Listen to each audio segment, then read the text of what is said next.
but everyone was shirtless and everyone was working at Hollister and Abercrombie and Fitch. So I'm like, breakfast is served, breakfast is served.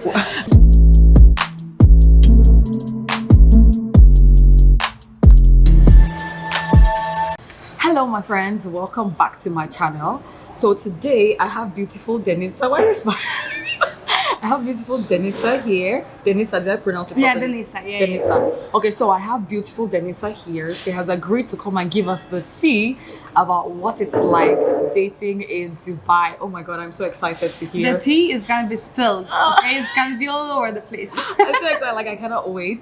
And you guys know, if you're not following me on Instagram, you can, before I even say Instagram, if you're not subscribed, this is 2022. I'm bringing you guys premium content, okay? So subscribe to this channel, and if you like what you see, click the like button and share with your friends and family. And you can follow me on Instagram at Waleo Chronicles. And do you want to drop your Instagram as well? Yeah, it's at Daddy Denisa and Dedy. All right, I'll put it on the screen as well. Yeah. And then without further ado, let's get into this video. So Denisa, thank you very much for coming on my channel today. It's my pleasure. Can you tell us like how long you've been living in Dubai? Give us a bit of background about yourself so that we can get context here. Yeah, so I've been living here for the past 15 years, you guys. I grew up here. I came here when I was 10, so I finished my master's here, I finished my university, and I did experience a lot of dating horror stories. But one turned out to not actually be a horror story, but a dream come true. So stay tuned. Okay. So how do people actually meet one another here? Do they meet like in person, or the use of apps are prevalent here? Yeah, so there's actually a lot of apps that I heard about. I've used before Tinder, which is it's a 5 out of 10. I feel like the people there, they're a bit dodgy per se, and they only have one thing in mind. And then I've met Bumble, which I really like it, is because it's more from the woman's perspective, right? So even if you match with someone, it's your decision if you want to like write with them or not. I get that a 10 out of 10. It's because you can get to know the person a bit more, since they can talk about their height, their likes, their dislikes, and so forth. But what I really love, and what's a bit more natural in meeting people, there's this app called Meetups, where there's different people in terms of their likes and their dislikes. So if there's a lot of people that love hiking, there are usually groups for that, and you can usually go and meet for a hike, and you also can fulfill your hobby in the same time, and through that, of course, meet people. And so personally, I've also gone to boot camp since April, and that's a great way to meet people, and you're also motivating yourself to become a better you. So I think that's very important. Okay. So let's talk about, you talked about Tinder, Bumble, Meetups. Yeah. Are there any other apps here that people use? I've also heard about Hinge, perhaps, but I've never really used it. I just heard my friends talk about it. So I'm never like personally interested in it. Yeah. Okay, so I couldn't like rate it, perhaps. Okay, so now let's talk about rating. This is my favorite part. You talked about Tinder, Bumble. Should we say Meetups, because it's not really for dating, it's more like for meeting people and friends, for people that you share interests in common with, right? So okay, let's talk about Tinder and Bumble, because those are the most popular ones here, right? So how would you rate your experience on Tinder and Bumble, for example? Oh my god, that's funny. So Tinder, I would rate it 5-6 out of 10. That's an okay rating. No, maybe because I'm nice about it, right? Yeah, don't be nice. I mean, then it's a freaking 2 or 3, because the stories that I have from it, it's crazy, and it's one of those things that when it happens, it's the major horror story, but then you're like, there was a funny laugh, you're gonna have a funny laugh with your friends about it after. So maybe like a 4 out of 10. She's really nice. Yeah. With Bumble, I would rate it 9.5 out of 10. So are you saying the quality of people on Bumble is different from the quality of people on Tinder?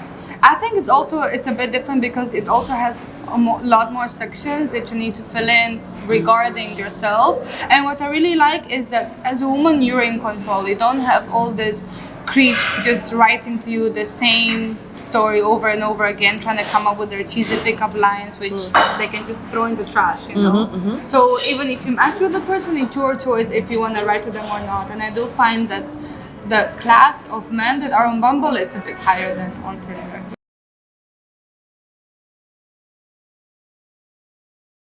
My God, this reminds me of another story, but I don't know if I should say this. It's just so complicated. It's just so.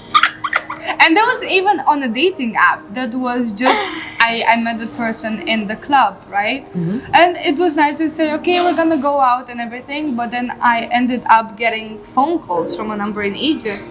So someone keeps on calling me, and then they end up getting my Instagram, and he's like, hey, that's my boyfriend. And I'm like, oh, because he told me he was single this whole time.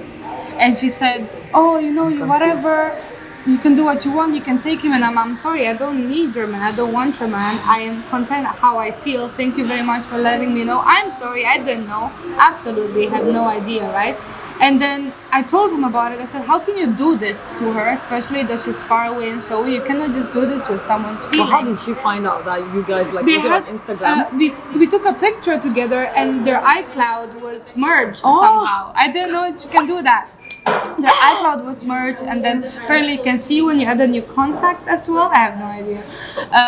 And that's how it happened, but I'm so glad that she actually contacted me, because this guy, even after his ex or his current girlfriend contacted me and I told him about it, tell her the truth, this is so rude. Like, it's so disrespectful and I'm not gonna do anything with it. He's like, oh, you know, you should just tell her, you know, it's complicated, but you should also go with the lie that I'm telling you. And I'm like, no.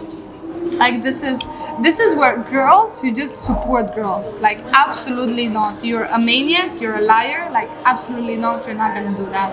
And then I apologized to her as well, and then I comforted her because he couldn't do it. So of course I'm like, don't worry, like nothing has happened, we just went on a date, it was absolutely nothing. But be careful, because you clearly cannot trust him, so move on from that, I'm here for you, right? So the girl after was like, amazing, thank you so much, like whenever you come to Egypt, like I'm here for you, it's all great, you know. So I really appreciated that, because in a way, kind of, even if it's a horror story, it also builds friendships and so. And I check up on her every single time. Oh, that's so nice. Yeah, you've had some positive experiences and some negative experiences. So now let's talk about the negative experiences. Would you say most of your negative experiences came from Tinder and less from Bumble, or it was 50-50, the bad experiences? Yeah. So in that time, prior to 2019, I didn't really know about Bumble, and I also couldn't have it because it's only you can also only use it on iOS products. So I used to use Tinder before, and that's where like my horror stories per se may come up. May I tell you about one? Sure, please. We want to hear the horror story. Yeah, oh my. Well, it's not really a horror story per se, but it was just funny. So one of them is that I met an Abercrombie and Fitch model through it, and then we started to go out and everything, and it was nice. And then he invited me for breakfast, and I went to his apartment, and he shared it with 5 other people. But everyone was shirtless, and everyone was working at Hollister and Abercrombie and Fitch. So I'm like, breakfast is served. You know, breakfast is served. But then we kept on going out, although after he was a bit cringy and he always wanted to meet up, which I didn't really like at all. But I think just one that tops it is I was meant to have dinner with one gentleman. He had a brother, he's also Romanian, so it's like, okay, like my brother and I, we cooked Romanian food, and I'm like, hell yeah, like I'm on it, you know. So it's like, okay, like you should come over, we can stay on the balcony and have some shisha and stuff, which is absolutely good.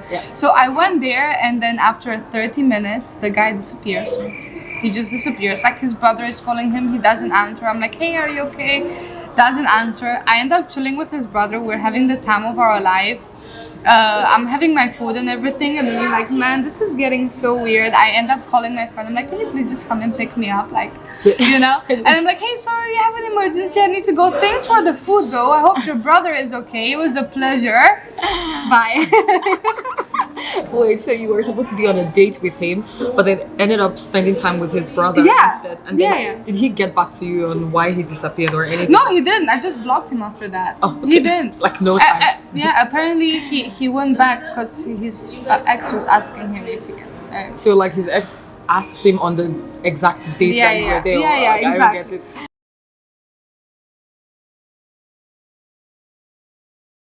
Apart from apps, like here, do people approach, if you go to a bar, for example, or you go to a restaurant or whatever, is it common practice for people to approach you, or it's kind of frowned upon, like people don't approach one another? No, of course. You can approach each other. Of course, you can do that. I mean, look, I had people. I was on the beach and someone was wearing a Santa hat, and it was around Christmas, and I'm like, "Good morning, Merry Christmas! Like, how are you?" So they're very, very kind. They're very open. You know, it also have to approach them with a sense of respect. You know, of course, if you come with a "Hey, how are you?" no one would look at you or ignore you per se. Everyone is super, super friendly, right? So you can definitely approach per that say. So have you ever gone to a bar, for example, and somebody approached you in a bar, or a club, for example, and somebody approached, I think you mentioned somebody approached you in a club. But he turned out to be a creep. Yeah, I had a lot of that sense, but that's where I also like keep my distance. So even if someone comes with like a flirty line or so, I'm not immediately intrigued. You know, I want to get to know the person more, and I entertain it per se, but then I also kind of just leave it there.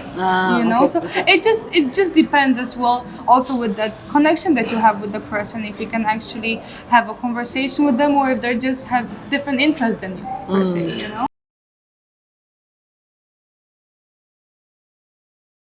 It seems like, despite all the... Okay, one more question I want to ask before I bring it to a close is that, considering that the UAE is an Islamic country and Dubai, of course, is part of the UAE, it's an Islamic country, are there specific things people should be aware of in the dating scene if they're moving here as a single person, since it's a conservative country, for example? Yeah, I mean, I think we've also seen it in the news, right? That Dubai is trying to be more open per se, right? But because it is an Islamic country, I do think that there's supposed to be that respect to the culture, to the people, but also to oneself to behave appropriately in public, you know, whether that comes to the way that you dress and the way that you behave. And of course, you definitely cannot be drunk in public like you would be in Europe, you know, and some people, they don't realize that difference. But I think that throughout, especially if you're gonna live for a while, you're also gonna get that appreciation to respect the other cultures more, you know. And it's also about yourself and how you carry yourself out in public.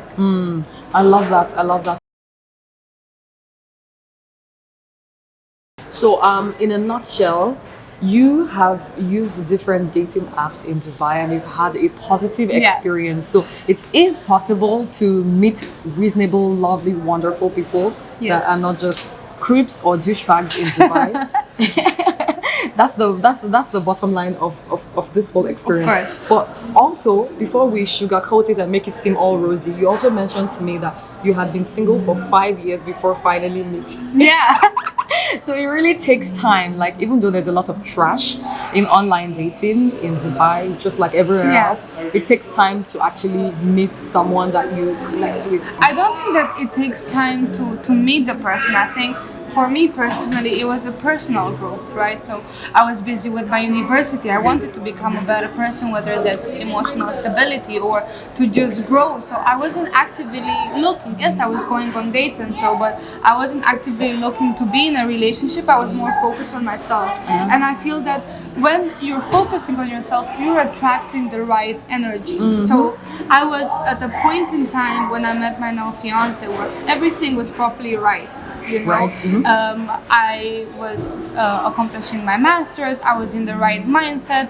I was working out. Like, I had the proper balance in life, and he just happened to be an addition of that. So even when we did start to date, and so I told him, you're an addition to my happiness. You cannot depend your whole happiness on one person. You gotta be happy within first. Absolutely. I love that response, because you know, sometimes it sounds cliche. People are like, yeah, don't it's focus on yourself, grow in yourself, enjoy your life, and when you're least expected, that's when this thing happens for you. And it seems that that's the case in your situation. I love that. I just want to say that, of course, dating, it's a whole roller coaster by itself, and it is cliche. It's just had to work on yourself and so. But I think that the moment that you're gonna finally find that spark in the little thing that you do every day that's making you happy, and you focus on that, everything around you is just gonna make sense. It's gonna fall in its proper place. Oh my gosh, it's so motivational and inspirational. Stay tuned for more, you guys. All right, so thank you so much, Denise. It was my pleasure coming to this channel to talk about this experience. I really appreciate it. And you guys, if you watched this video up till this point, thank you so much for watching. I really love you. You are the real MVP. And I will see you in my next video. Bye. Bye.